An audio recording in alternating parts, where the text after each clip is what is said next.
Okay, so when I say McDonald's, what pops into your head? Probably the Golden Arches, right? Maybe a Big Mac, those amazing fries. It's the fast food giant. But what if I told you the burgers are kinda just a sideshow? Yeah, let's dig into the real story behind those Golden Arches. First off, let's just try to wrap our heads around the scale here. We're talking over 40,000 restaurants.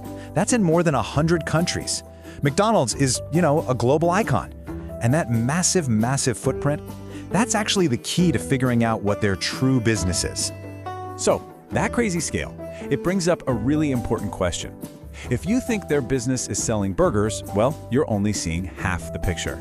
So what are they really in the business of? I promise you, the answer is going to surprise you. All right, to get to the bottom of this, we've got to start with the food. Let's pull back the curtain on what's really going on with the McDonald's business model. Think about it. When you buy a burger, where does that dollar actually go?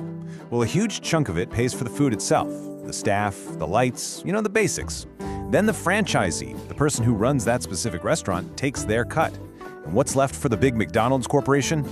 Tiny little sliver. Seriously, the profit margin on a burger is razor thin. You just can't build a global empire on that. So to grow the business, the founder, Ray Kroc, he went all in on the franchise model. He let individual entrepreneurs run their own restaurants. And man, it worked. It fueled this super fast growth, and it looked like the perfect plan. But there was a huge, fundamental flaw hiding right there in plain sight.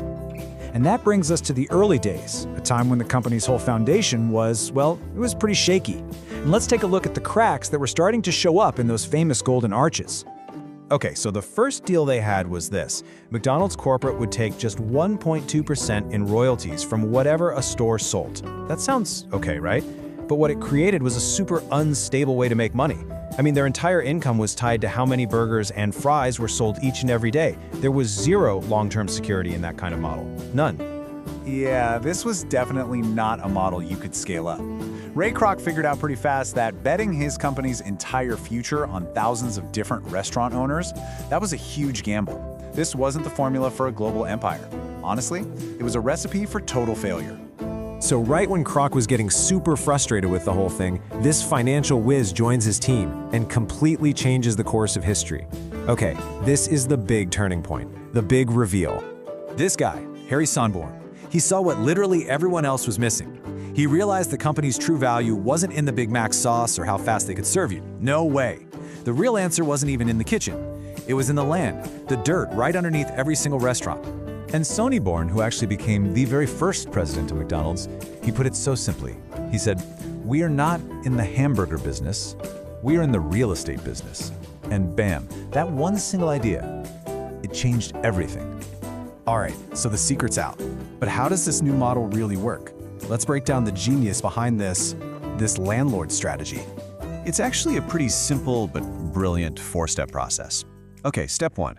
McDonald's corporate scouts out a prime piece of real estate. Step 2. They either buy the land outright or they sign a really long-term lease on it. Step 3. They find a motivated person who wants to run a McDonald's. And then, finally, and this is the masterstroke, they lease that property back to the franchisee, usually with a nice markup.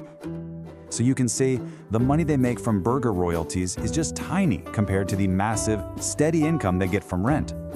All of a sudden, McDonald's wasn't just a burger joint anymore. Nope, they were now one of the biggest landlords in the country. I mean, look at the difference. The burger business, it's low profit, sales go up and down, it's unpredictable. But the real estate business, that's high profit, with stable, predictable rent checks coming in every single month, just like clockwork. I mean, come on, which business would you rather be in? So this huge shift, right? From focusing on food to focusing on property, it did more than just make the company stable. It literally created an empire with assets that were way more valuable than any grill or deep fryer. This one strategy took McDonald's from being just another fast food chain and turned them into one of the largest and most valuable commercial real estate owners in the entire world. And this completely changes how you have to think about the franchisee, right?